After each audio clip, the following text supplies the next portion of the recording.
Welcome to the deep dive. You know, humans have always been drawn to stories that defy easy answers. Those chilling unknowns, the mysteries that just lodge themselves in your mind. Today, we're digging into some truly unsettling cases. These aren't just campfire stories, they're real-world puzzles that baffled investigators, sometimes exposed some pretty uncomfortable truths, and honestly left us with way more questions than answers. Our mission today is to pull out some critical insights from a source that compiled some deeply cryptic and disturbing mysteries, work done by a really respected online investigator. And we're going to kick things off in a place that seemed completely ordinary, on a day that just spiraled into an absolute nightmare. Okay, picture this. February 17th, 2004. Yokkaichi, Mie Prefecture, Japan. You're inside this busy Jusco department store, and there's a 68-year-old man, let's call him Oji-sun. His hands are full of groceries, and he walks up to an ATM. He seems a bit preoccupied, maybe doesn't immediately notice this woman lurking nearby. She's wearing a hood, got an infant strapped to her chest, and she's just standing there, stock still, for 5 whole minutes, not even using the machine. Right, just standing there. Yeah. Which is already a bit odd. Exactly. So Oji-sun gets his money, turns to leave, and bam, this is the moment. The woman steps forward, bumps right into his shoulder, makes a show of it like, oh, excuse me, total act. Then, super fast, she tries to lift his wallet, the cash he just withdrew. But Oji-sun, even with the bags, he reacts quickly. He feels it, grabs his wallet just as she does. So they're both holding on to it. Yeah, grappling for it. She's trying to yank it away, realizes he's not letting go, so she switches tactics, grabs his arm, his collar, and starts screaming, thief! Thief! And this is where the public reaction is just immediate and devastating. 3 shoppers nearby, they see this scene. Distressed woman, baby, older man holding a wallet. They don't ask questions. They just assume Oji-sun's the bad guy. Instantly, they jump in, pin him down, try to wrench the wallet out of his hand to give it to her. It's just, wow, how fast assumptions took over. A complete misread of the situation, fueled by appearance. And then it gets so much worse. 2 young officers show up, pretty inexperienced it seems. They see Oji-sun struggling, probably frantic by now. Understandably. And they just immediately slap handcuffs on him, force him down, really aggressively, so rough they actually break one of the lenses in his glasses. Oh, come on. For the next 20 minutes, they keep him pinned down. He's groaning, he vomits, he even loses consciousness at points. His blood pressure is through the roof from the stress, the brutality. And they didn't ease up, didn't call for help? Nope. Refused to take the cuffs off, refused medical aid. It wasn't until more experienced officers arrived that things started to shift. And what do they see? Well, they realized pretty quickly the supposed victim, the woman with the baby, she was gone. Just vanished into the crowd while the rookies were focused on Oji-sun. Slipped away completely unnoticed. Unbelievable. By the time they finally got the cuffs off Oji-sun and called an ambulance, well, the damage was done. He went into cardiac arrest the next day and died. Oh my God. And get this, the police actually filed charges against him, posthumously.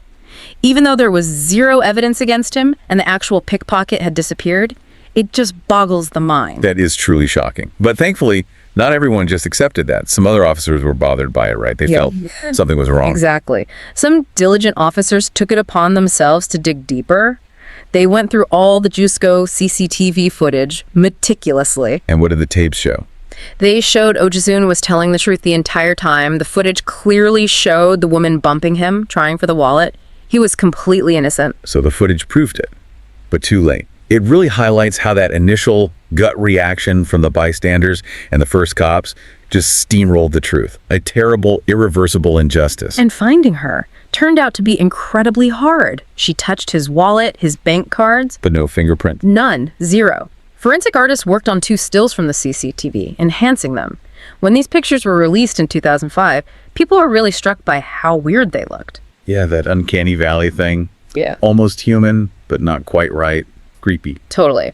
The internet quickly nicknamed her the Jusco zombie. People described her appearance in the photo as inhuman, dead, synthetic, evil. Just really unsettling. But eyewitnesses confirmed she was real, right? Not actually wearing a mask or anything. No, definitely real. They described her as maybe 25 to 30 years old, pretty short, about 5'2", shoulder-length brown hair, definitely Japanese from her looks and accent. But with unusual features? Yeah, everyone agreed her facial features were somehow distinct, maybe unusual is the right word. And the baby she had, also confirmed to be real, not a prop like some theory suggested. But she was never found, never identified. Police figured she had to be local to disappear that fast. And the trail went cold after 2005. Completely cold. The statute of limitations ran out years ago. Oh Ji-sun's name wasn't officially cleared until March 2011, 7 years after he died. 7 years. And his family. They got about 350,000 yen, which is, well, not much after a court appeal. Just a horrifying story of injustice from start to finish. It really makes you think about snap judgments and mob mentality. Absolutely. Okay, shifting gears now, but staying in Japan. This next case is, well, it's one of the strangest, most disturbing demises you'll likely ever hear about. We're going to Tamura County, Fukushima, February 1989. It starts with a school teacher, Yumi Tanaka.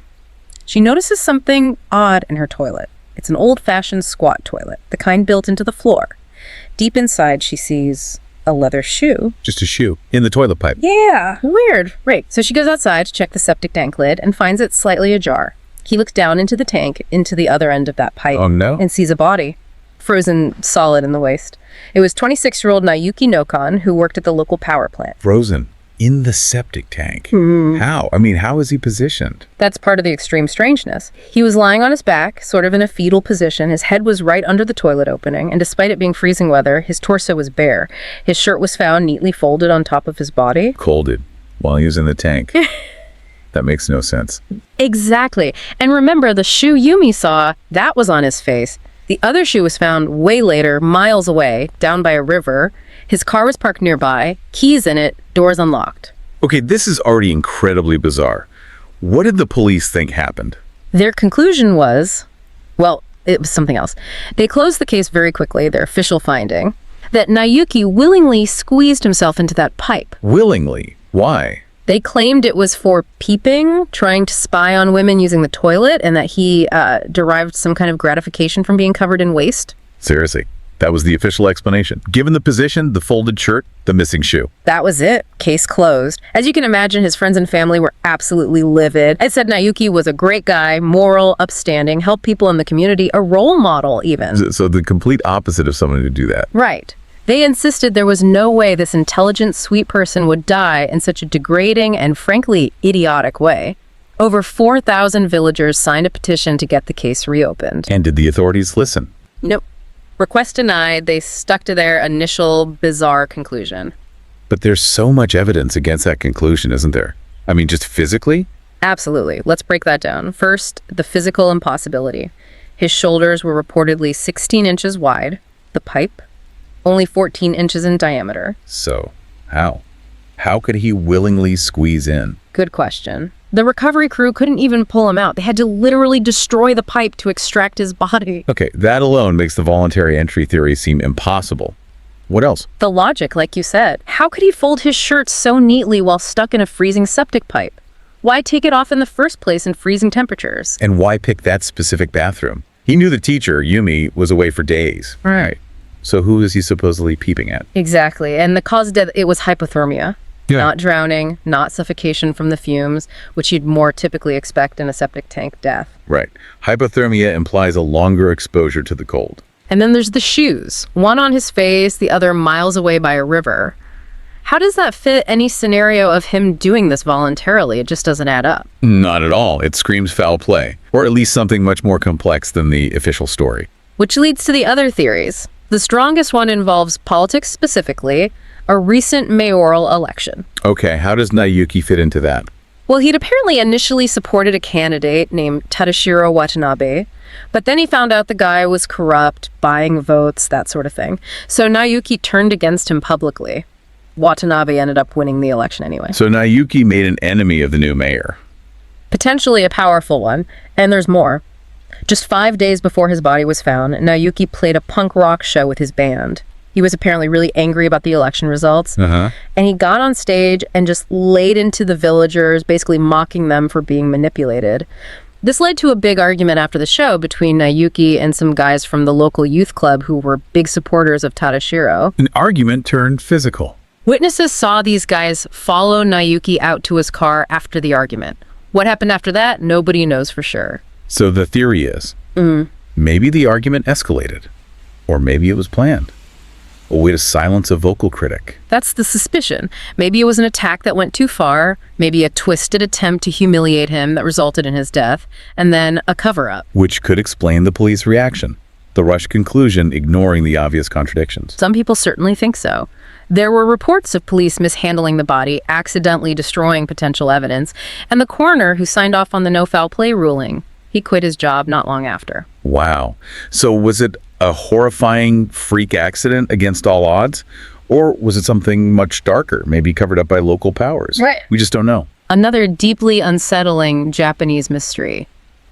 Okay, for our final case, we're heading across the Pacific to the U.S. West Virginia. An iconic, heartbreaking mystery that's haunted a family for generations. It's Christmas Eve, 1945, in Fayetteville.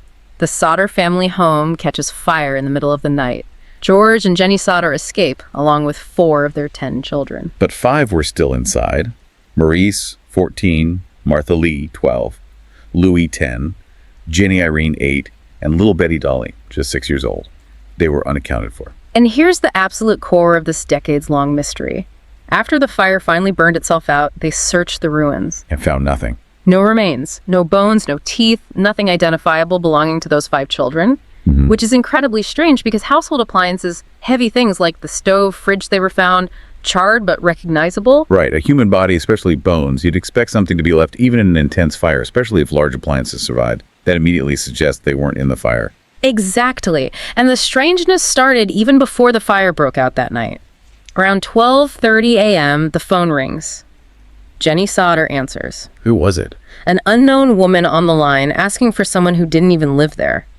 When Jenny said she had the wrong number, the woman let out this weird laugh and hung up. That's creepy. Jenny thought so too. As she was heading back to bed, she heard this loud thump on the roof, followed by a rolling sound. She didn't think much of it then, but later. Okay, so weird phone call, noise on the roof. What happened during the fire itself? More strange things. George rushed outside to get his big ladder to reach the kids' bedroom windows. But the ladder, which always sat in the same spot against the house, was gone. Gone or moved. Moved. They found it later, tossed down an embankment about 75 feet away. And then, the fire department. They were called, but their response was incredibly slow. They basically didn't show up in time to do anything until the house was already gutted. So missing ladder, slow fire department. George Sauter didn't buy the official clause, did he? Which was faulty wiring. Not for a second. He literally just had the house rewired and inspected. He knew the electrics were fine. He was convinced from the start it was arson and that someone had taken the children. And was there any evidence found later to support that? Well, much later, during a private excavation George arranged, some bones were found in the dirt under the basement fill. But analysis showed they were vertebrae from someone older, maybe 1622, and crucially, they showed no signs of exposure to fire. Meaning they couldn't have been from the children in that fire, possibly planted there later. That's what George believed, a deliberate distraction. And there was a possible motive. George was an Italian immigrant, and he was very openly critical of Benito Mussolini. This apparently led to some really heated arguments with other members of the local Italian-American community. Any specific threats? Yes. A life insurance salesman, after being rebuffed by George, had apparently told him, "Your goddamn house is going up in smoke and your children are going to be destroyed." He blamed it on the dirty remarks you have been making about Mussolini. Wow, that's pretty direct. And there's more. George's older sons remembered seeing a strange car parked along the highway for days before the fire, its occupants just watching the younger kids walk home from school. Defiance. Sounds like it.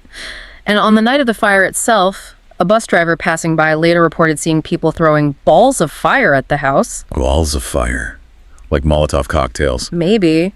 And later, the family found a small, dark green, rubbery object in the yard, sort of like the casing from pineapple hand grenade or maybe an incendiary bomb, like napalm. Okay, the sheer number of weird details here is overwhelming. The threats, the surveillance, the noise on the roof, the moved ladder, the balls of fire, the lack of remains. It paints a very different picture than just a tragic house fire. It absolutely does. It's hard to dismiss all of that as coincidence. The key insight here seems to be how this accumulation of suspicious circumstances, combined with that absolute lack of physical evidence of the children's deaths in the fire, fueled the family's belief and kept this mystery alive against the official narrative. For decades, George and Jenny never gave up hope. They put up those famous billboards along Route 16, offering a reward, showing pictures of the missing children, just begging for information. A constant public reminder. Did anything ever come of it? One very significant, very mysterious thing. In 1967, so 22 years after the fire, Jenny Sauter receives a letter in the mail. No return address. Postmarked in Kentucky. And inside? Inside was a photograph. It showed a young man, probably in his late 20s or early 30s, and he bore a striking resemblance to her son Louis, who would have been about that age. A photo of Louis, after all that time. It looked incredibly like him. Same dark curly hair, dark eyes, same distinctive nose, even the same slight upward tilt to his left eyebrow that Louis had. What was on the back of the photo? Just a cryptic handwritten message. It read, "Louis Sauter, I love Brother Frankie, the little boys. A90132 or 35. That's bizarre. What could it even mean? And Frankie was one of the brothers who survived, right? Yes. The family hired a private detective to go to Kentucky and investigate the postmark, try to track down the sender or the man in the photo. Yeah. The detective went and was never heard from again. Just vanished. Seriously. The detective disappeared too. That just adds another layer of darkness to it all. If it was Louis, why send a cryptic photo? Why not just make contact? Exactly. So many questions raised by that photo and zero answers. Was it a cruel hoax? Or was it Louis, alive but unable or unwilling to come home? And who sent it? It implies he was alive, at least in 1967, but trapped somehow, or part of whatever happened. Chilling. George and Jenny died without ever knowing for sure. But Sylvia, the youngest daughter who survived the fire, she believed until the day she died in 2021 that her brothers and sisters were not killed in that fire. She was convinced they were taken. And the case remains officially unsolved, an enduring American mystery. So, okay, let's just take a breath here. What we've looked at today, these are cases that really stick with you. The terrible injustice done to Ojisun in Japan. The sheer mind-bending weirdness surrounding Naoki Noken's death. Absolutely baffling. And the decades of uncertainty and suspicious circumstances surrounding the Sauter children. Yeah, if you try to tie these together, what really stands out is how fallible things can be. Initial assumptions, public perception, even official investigations. Sometimes truth gets buried by mistake, sometimes maybe by design. Right, these stories leave you feeling uneasy, questioning. They really blur that line between reality and nightmare, showing how truth can be stranger and, honestly, way more terrifying than any fiction. So what's the takeaway for you listening to this? Maybe it's just a stark reminder to always question the surface story, to look deeper, and maybe, just maybe, to accept that some truths, well, they might just stay hidden forever, lost in the shadows. Some things we might never truly understand. Thank you for joining us for this deep dive into these unsettling mysteries. Keep exploring, keep asking questions. We'll be back with more. And hey, if you find these stories compelling, please consider liking, sharing, and subscribing to our channel, Horror Docx. It really helps us keep bringing these kinds of investigations to light. We'll see you next time.